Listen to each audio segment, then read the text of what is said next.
Clemson is 4-2, coming off their bye week to go on the road to Miami. The Miami Hurricanes are coming off back-to-back ACC losses, but of course, our big name with a lot of talent. To help us preview that game, we've got Cam Underwood from State of the U joining us. Cam, I appreciate you being here. Ryan, I appreciate the invitation. Always good to talk Hurricanes football. I wish I was a little bit more optimistic about it, but we'll get into that as the show goes on. Yeah, as we were kind of talking about before we went on air, these teams feel like they've got a lot of similarities. So let me go back and ask you kind of a bigger picture question. So when Cristobal got hired, that was like a pretty big coup for Miami to pull that off, bring him in, pay him big bucks to get him from Oregon, where he was winning, if not the Pac-12, then at least the division basically every year. It was 3 years in a row. Seemed like a huge win for Miami. I was honestly like at least mildly concerned that Miami was going to push up and challenge us. I mean, now Clemson's kind of fallen down to make this a tight spread, but kind of thought it would be the opposite. So I had high expectations. Curious what your expectations were and maybe how they've changed, or what your thoughts are now on the program with Cristobal, sort of the Cristobal era. I think the timeline for me is the thing that's changed. Miami, I thought, was closer to upward mobility when he got here after the Manny Diaz tenure. Manny Diaz, I think the job was a little bit too big for him as a first-time head coach. I know that he was technically the coach at Temple for 13 days until Mark Richt randomly retired on my friend's birthday. So I was actually out at brunch and my phone was going crazy. And like everybody that I know and like the couple of sources that I still had, they were like, oh yeah, this is going to be a thing today. And I'm like, okay, cool, whatever. And then I got another couple texts and like, oh yeah, it's going to be Manny Diaz. Like this is, and I'm like, oh, like I'm still having mimosas, kind of a thing. Yeah. And Manny talked about how hard it is to win games. And I think it was extra hard just because he hadn't ever led a program towards it. But you still saw flashes of competitiveness, of, just the culture of Miami being there. And I figured when Cristobal came in, you have a middle of the pack Miami, and you're going to go from there and build up. The difference is Cristobal. So whereas I saw a middle of the pack team, Cristobal saw an organization that had to be torn down.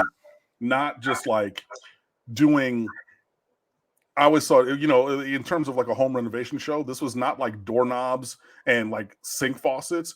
This was a complete and total tear down to the foundation. And it's really been an interesting journey because you're flipping over the roster, you're leaning on recruiting, which is Mario Cristobal's very strong suit. And that has imbued the roster with more talent, but it has been maybe a little bit of a longer journey towards the championship caliber team and program that we desire to be. So whereas I thought this was going to be, pushing towards 11 wins in year two, really you count 2022 as year zero. This is year one. Year two is next year, and so on and so forth. So protracting the timeline is the thing. But overall, I think that we're starting to get towards what Mario wants to look like in terms of physical team, in terms of what parts of the team play well. The offensive line was just named to the Joe Moore Award semifinalist list for the best offensive line in the country today. And obviously being a starting offensive lineman on 2 national championship teams at Miami, Oregon's team, the foundation, also that offensive line being on the Joe Moore Award list. So like, that's kind of where I see it. I think it's going to take a little bit longer to get exactly where we want. And especially with, Mario continuing not to know how to manage games and, making blunders like we saw at the end of the Georgia Tech game, which took a win and turned it into a loss. But like, there's more I could say, but I'll say I'm optimistic still. It might just take a little bit longer. And we're going to need to find one of those generational quarterbacks that y'all been hoarding for 15 years. Yeah, so it's interesting. Bud Elliott is a guy I like a lot. I know he's a Florida State guy, so I don't know if your fans are fans of his, but I mean, not necessarily, but I know Bud. Like, I remember when he was, with SB Nation and we were in the recruiting streets, I would see him down here all the time. Like, he's a good guy, but I mean, he's going to take every opportunity and has for 15 years to take a dig at Miami, which I know he certainly will. But I think he's great, not for that reason. But one thing he pointed out was Mario Cristobal is like, he's going to recruit top talent. He's just going to be an elite coach like from like January to August. But then once you're actually in the games, he's going to kind of turtle up. He's not going to do great game management. I feel like that's what you're seeing by your nodding. It seems like you agree with that. 100%. I mean, all you had to do is look back at the Georgia Tech game. Like if you had any questions about Mario Cristobal being not even good, like mediocre, but a bad game manager, look at that. 33 seconds left. Opposing team has no timeouts. You have the lead. So with doing math, all you got to do is take a knee and then walk across, from sideline while the clock runs out. You win the game. You're 5-0, and figured out how not to do that. Previously, I wrote last year, in a lot of the games, and this obviously not changed, but like it was less impactful to me as the season went on because like the team was terrible and this was a teardown of a program from the operations. Mario would always, or it seemed that Miami took an early timeout in the first and third quarters of like every game. That's like right. 2 minutes. Crazy. It's like, what are we doing? But it's like, no, these kids, they don't know what they're doing at all. Yeah. You know what I mean? And that was a thing that I wrote about. And I was like, all these early timeouts, this game mismanagement, you get into late situations, you need those times, especially in the second half. Like the first quarter timeout, you can kind of get through. But that third quarter timeout where you don't have it towards the end of the game is really mismanagement of the game. But like, it's like, oh no, this team is terrible. So like you're using all of those as teachable moments, hopefully to pay off with improved performance in 2023, and then you see something like the Georgia Tech game. So yeah, he leaves much to be desired in terms of game operations and management. I have a good friend who actually wrote the athletic director. He's one of those guys. But he wrote the athletic director talking about, hey, maybe you need to hire somebody for game operations assistance, just like another coach or analyst to make the third or fourth down calls, the timeout decisions, somebody who's not Mario, because that's not what he does that terribly. So bring somebody else in to help that. And Dan Radakovich, to his credit, actually responded to my buddy, and he was like, hey, this is, he forwarded me the email, and he was like, I appreciate you reaching out. We're looking at all ways to improve the program and move forward. So, thank you for reaching out as a, Hurricane alum and everything, blah, blah, blah, appreciate it. Well, good for him. I like that. Yeah. Good for him. All right. So Miami's defense is 18th in total defense, pretty solid. And I know Cam Kitchens is a safety that's very highly thought of. Mm-hmm. At the same time, he's the guy who got burnt on the game-winning touchdown against Georgia Tech. I know one play. But that secondary also got burnt for 4 passing touchdowns against UNC. And, that's a great passing offense. So maybe there's no shame in that. But what's your thought on this defense? And then more specifically, Clemson has struggled to get big plays for like 3 years in a row. Mm-hmm. Think Miami can keep that up and prevent big plays, or are they susceptible to giving up kind of bombs? Miami can blow coverages and did against North Carolina. Like Drake May only had 15, 16, 17 completions, but Quintez Walker we made him look like the second coming of Jerry Rice mixed with Randy Moss. Like that was ridiculous. And he's good, but like respectfully, right, he ain't that kind of good. You know what I mean? But we made him look like that. I mean, you just give him open space and let him run. They run a dagger concept, and we just back off and let him watch him run to the end zone and everything. So yeah, I mean, there have been big plays. I mean, obviously there was the two big pass plays on the last drive for Georgia Tech. I think that really it comes down to the defensive line needs to continue to get pressure. A couple injuries up front have kind of hurt the depth there. Akeem Mesidor, who was second team all conference last year, he's been out for a few weeks. I don't even know if he's going to play this week, but missing him, he's a former West Virginia transfer a couple of years ago. That's a guy who, not having him as the number one defensive end, then that moves everybody up. So now you have true freshman Ruben Bain, who's a monster, starting now, and then Nigel Kelly, who's a very twitchy athlete. But so instead of being the second and third edge rushers, they're now 1 and 2 because your number one's not there. You know what I mean? You have Leonard Taylor, who's flashed incredible first round talent, but it's been very inconsistent for the former 5-star recruit. But you really need those guys to play well and play strongly to give the secondary, especially the cornerbacks, because that's the position where Miami lost just so much talent from last year's team that has really been picked on a little bit.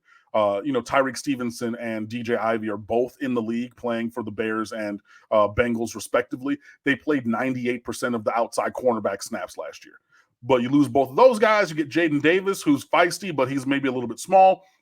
And then and he was the one who was taken advantage of by Quintez Walker. So I really look at the corners as the part of the defense that can be susceptible to big plays. But, Cam Kinchens is Miami's leader. I know that he's not been perfect, last year's first team All-American, but he's still a very good player. And I think that he has a role to play in this game. James Williams is a physical freak at 6'5", 230-ish for safety. Lance Guidry, the defensive coordinator, says he thinks that James Williams is an outside linebacker in the NFL, which I agree with. And many people have said about James Williams for years, even back to when he was a sophomore recruit at 6'4", 215 at 15 or 16 years old. You think that guy is probably going to grow into an edge rusher or outside backer, and he would search his name on Twitter and say and respond to all kinds of people, including the aforementioned Bud Elliott, and say, "Nah, I'm a safety." And he's playing safety, but he's also playing in the box. He's blitzing a lot. He's moving around in our defense a lot to take advantage of his size and athleticism. But yeah, with Akeem Mesidor being out, that is a big thing, a big negative towards Miami's defense.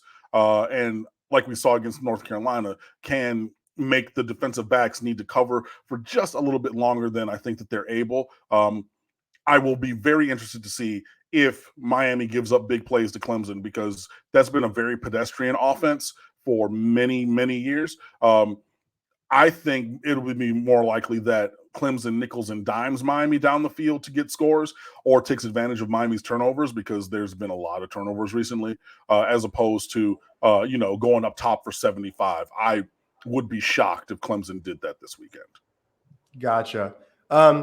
So let's talk about the offense now. The offense has been, in terms of total off, basically they've been Clemson, right? They rack up yards, but boy, do they turn the ball over. So it's really just kind of mirror images with Clemson. I mean, Clemson outgains everybody they play, but they don't score a ton of points relative to how many yards they get. And my understanding is basically the same thing for Miami. So, the recipe to beating Clemson is basically drop 8, make them get, 8 yards per play 10 times kind of thing on average. And they'll make a bad penalty. They'll fumble it. They lead. I think they're second, and they have more fumbles than anyone else in the country except Troy, but Troy's played an extra game. So they fumble it a lot. They don't actually throw that many picks. It's more fumbles. They'll miss field goals. So they just kind of muck it up if you make them make a bunch of plays. So 2 questions. Is Miami any different? And B, is Tyler Van Dyke going to play? The rumor now on the Clemson sites is it's not just like his whole leg's all taped up. Is he out? And how big is that? Let me answer that in reverse order. So during Monday's pressers, or when the full-time journalists were on campus, blogging, I'm not there all the time, or anytime during the week for those kind of media sessions. But when they got to campus and they went to the auditorium for Monday pressers, Tyler Van Dyke was seen at or around the Hecht Athletic Center with his entire right leg wrapped in an ace bandage. Asked about that directly, Mario Cristobal said he does not talk about injuries. He did tell the first journalist who asked that Tyler was good to go and would play this weekend. When asked by the second journalist, he reiterated and said, "I don't talk about injuries. I just told another one of our guys in this room right now that Tyler's going to play this weekend. Write what you want to write." So, there has been coach speak and subterfuge before. I am hopeful that Tyler will play, because if not, then that's true freshman Emory Williams. Maybe because Emory has played in, I think, all 4 of I think he's played in 4 games so far. So that means he does not have a red shirt if he plays again. But then you have Jakari Brown, who's still a work in progress. And we are definitely redshirting him, and he has not played at all yet this year. The sophomore quarterback, and then he would start. So either one of those, I think that really puts Miami behind the 8 ball. But again, to all reports and directly from our Cristobal, Tyler Van Dyke is slated to play this weekend. So that's straight from him. Believe it if you want to. Don't believe it if you want to. I wouldn't fault you either way. In terms of Miami's, go ahead. Yeah, so if he does play, I think you're about to answer this, but are you guys basically Clemson's offense? You can move the ball, but good shot you're going to blow up before you find the end zone? Miami has the number one offense in the conference with 502 yards a game. Right. Like more than North Carolina, more than anybody else in this conference. Like Miami, and again, against all these teams, even against Georgia Tech, Miami had like 550 yards. Well, you know what I mean? Oh, but I've been there You turn the ball over all the darn time. Right. It's technically 9 over the last 2 weeks, but it's functionally 7 because in each of the last 2 weeks, there was a turnover on the final snap of the game, which is a turnover, but in effect, like it didn't have any bearing on the game. It was already, whatever. Right. Like there was a fumblerooski, kind of a pitch and lateral thing against Georgia Tech, and then just a heave to the end zone or towards the end zone against Carolina. But 7 turnovers in 2 weeks, that's not going to be good enough. Like it's just, you cannot continue to put the defense out there to have short fields. Like Drake May was under 50% passing in the first half. You know what I mean? But you give them short field, boom, boom, boom. All of a sudden it's a 21-0 third quarter. And, that 3-point lead turns to a 17-point deficit. And it's, oh my God, here we go again. So, it really comes down to holding on to the ball. It really comes down to, the just fundamentals. And it's, the law of averages will happen in sports, but both Donald Chaney Jr. and Henry Parrish had their first fumbles at Miami, and for Donald Chaney in his collegiate career in the last 2 weeks. Like, these guys literally never had put the ball on the ground before wearing orange and green. And one of the guys never in his career. They do in back-to-back weeks. Both of those cost, Miami games, basically. And the thing for me is I don't think that the offenses are the same. And if you get to the ends, I think the ends are similar, but the means are very, very different. Like Miami, to this point of the season, if I'm pulling up the SP Plus rankings, which is in this other tab that should come open. Thank you very much, computer. Give me a second to scroll. Is 12th in the country in explosive plays with 16.3% of every offensive. So that's 1 out of every 6 offensive snaps is an explosive play. That's a number that I know Clemson cannot match. No, you know what I mean? So there's been efficiency in the run game. There's been explosiveness in the run and pass game. There's been a lot of that. So it looks very different. But in the end, are both offenses hamstrung by random, brain farts and mistakes and malfunctions? Absolutely. For Tyler Van Dyke, the thing that gets me is the offensive coordinator, Shannon Dawson, was asked about this week because we're trying to get to the bottom of this, of why Tyler Van Dyke locks in on Xavier Restrepo and will not look off. Like that, he threw an interception against Georgia Tech into triple coverage where the backside safety wasn't even playing his side. He just said, I'm watching Tyler. I'm coming from the backside, and I'm going to intercept this ball. And there was a 4th down, and literally I'm tweeting it as the play happened. I said, he's looking at Xavier up the seam. It doesn't matter. And you see a square in from freshman receiver Isaiah Horton, who's wide open for the conversion on a square in route. Never looked to his left. He's just tractor beam stuck on Restrepo. And Shannon Dawson, to his credit, said, I don't call him plays. I don't call plays that say the ball must go to insert player here. But the malfunction is, for whatever reason, Tyler has then made plays that are not him ball plays, that are not come hell or high water, throw it to 7. That's what he's going to do. So that has deteriorated the efficiency or an effectiveness of the offense, because it's if you can see it watching the home copy of the game, I guarantee you that these coaches on other teams are saying, hey, if they get into 3rd and medium or longer, double, triple, trail, and put a safety over the top on 7, because that's where the ball's going to go. And we've seen turnovers happen that way. And that's been the main cause of a lot of the malfunctions for this Miami offense. So hopefully Tyler comes off of that. He hopefully will hit the reads that are there, and then maybe, I was going to say maybe scramble, but, with his leg having been wrapped up and seen by a collection of journalists this week, who knows if he even has the level of athleticism that he normally has, which is not much. So, yeah, it's the offenses do look differently, but yeah, it's been a real struggle for Miami to hold on to the ball recently, and those struggles are turning into losses. Yeah, that's interesting because I've said that Clemson can be careless, but it's also just the fact Clemson has to run so many plays. There's just more plays for them to make a mistake on. It sounds like Miami, they're explosive, so it's not that they're running an extravagant amount of plays to get down the field. They just make the mistakes even faster to still get the same number of mistakes that Clemson gets. Yeah, and Miami was running very few plays until after the bye week, honestly. Like, Miami was running the amount of plays that was in line with service academies to start. They were sugar huddling, so quick huddle or no huddle tempo to the line.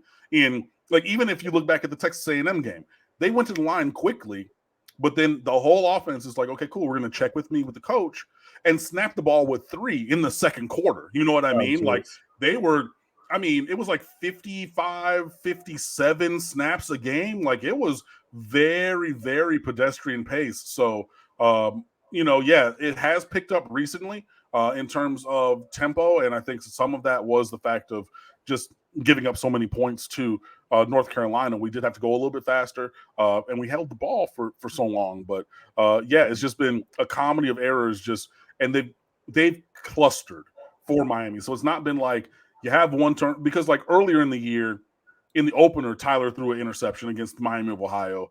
Basically, we're running an over route. He was looking at the over route, didn't see the robber safety on the backside, threw it to lead the receiver. Safety is right there. Thank you. Easy like Sunday morning for the interception. But that was the one interception, the one bad play, got back on track and kept it moving. What we've seen in these last couple of weeks, one error begets another, whether it's a penalty or turnover, or a penalty and then a turnover, or missed tackles and things like that. And it's snowballed because like I said, before, it's starting to seem a little bit like same old sorry ass Miami, because it's like one thing after another at this time. So we really need to get grounded and have both coach and player leadership for if something goes awry to really ground this team and move forward in a positive direction. But after this bye week, we've not been able to see that.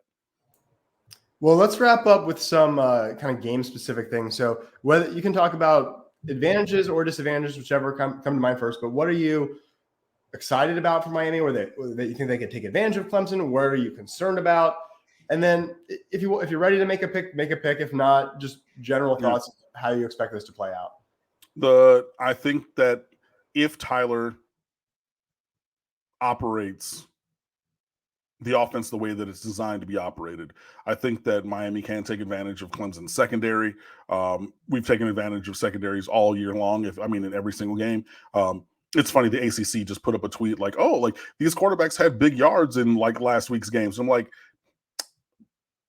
Tyler Van Dyke and Jack Plummer, so Miami and Louisville, both of those teams lost. And those are two of the three quarterbacks that were featured in that, So like, there's yards to be had, there's points to be had. I think that that's an area of strength.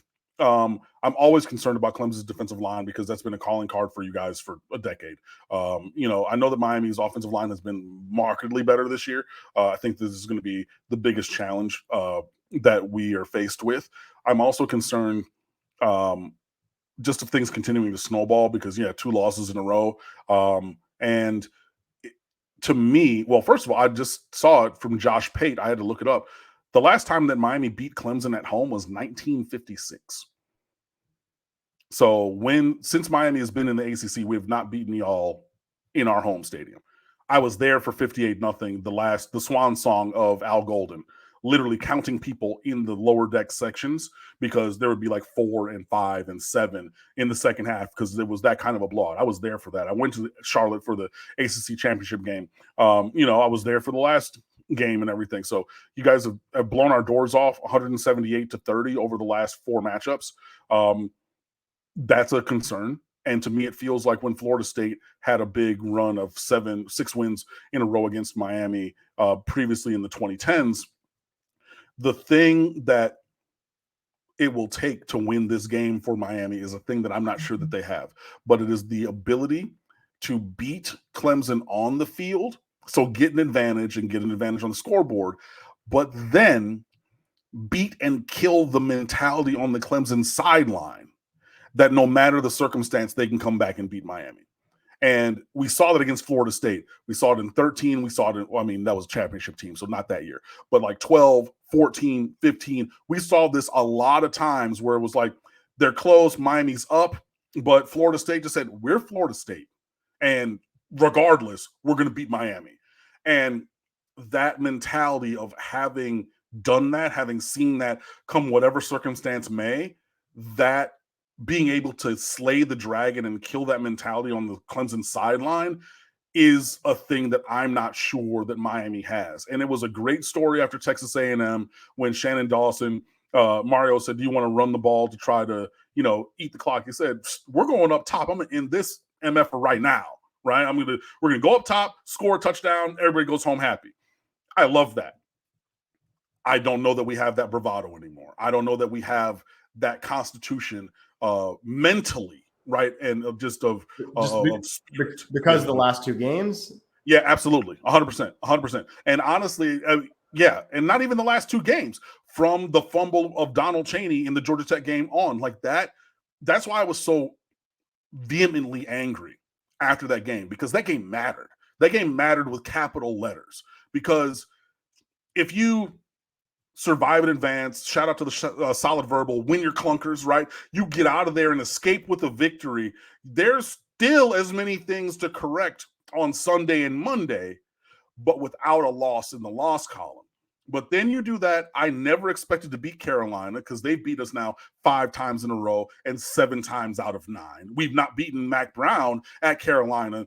I don't even remember when, because we lost the last 3 his first stint and have lost all 5 since he's been back, right? So we've not beaten him in forever. And then you got Clemson, who's beat us $937 million to 2 over the last 5, meetings and whatever. Like, it's just, where do you turn for an easy win? Where's that, we're going to check that box and we're just going to move forward? It doesn't exist in this part of the schedule, especially last week and this week. And then you back that up and you find a way to snatch defeat from the hands of victory against Georgia Tech. Yeah, it's changed everything. And then if you look at this and Mario loses this week, all of a sudden you're under 500 again as a head coach, right, at Miami. And if you lose again this week, you're going to extend another ignominious streak. Mario Cristobal and the Miami Hurricanes have not won a home conference game since he's been the coach. Got blown out all the 4 home games last year, lost to Georgia Tech. Now, again, you got the monster known as Clemson, who's not even the monster, but can we slay this even, truncated version of the monster? I'm not really sure. And so, there's more and more questions being asked when you thought, or it looked like after the Texas A&M, you're turning a corner. And I'm not saying that it was going to be college football playoff this year, but that was a terrible, terrible loss to Georgia Tech, and things are snowballing to a point where it looks like, again, same old sorry-ass Miami. And when is the slide going to stop? When is somebody, a coach or a player, going to make a positive program-changing play? I don't know. So for me, at this point going into the game, I don't have any confidence. I know that the line is Clemson. It was like Clemson minus 3.5. I think it went up to 4.5 when the Tyler Van Dyke injury was known and reported on the timeline the other day.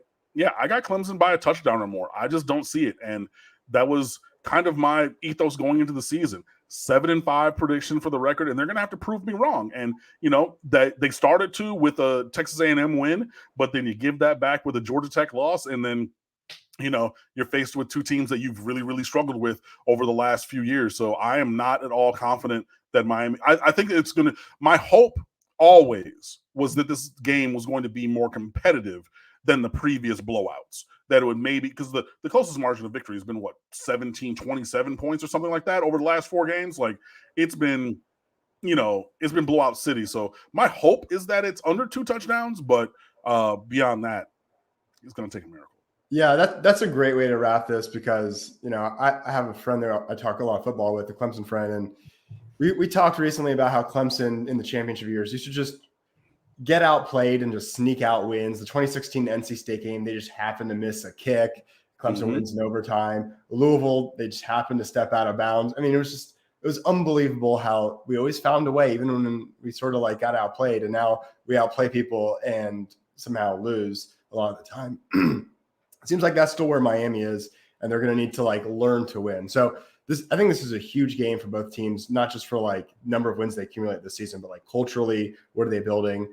Clemson's got UNC and Notre Dame left on the schedule, so if they lose this, 8 wins, 7 wins. I mean, they could drop a couple. So I think this is pivotal for both teams. So hey, thanks for joining. I appreciate it. I enjoyed it. Had a lot of fun. I think people will enjoy your insights. Yeah, man, definitely appreciate you bringing me on. We're going to see what happens on Saturday. So again, thanks. I hope you guys enjoyed it, and we'll talk soon. Thanks.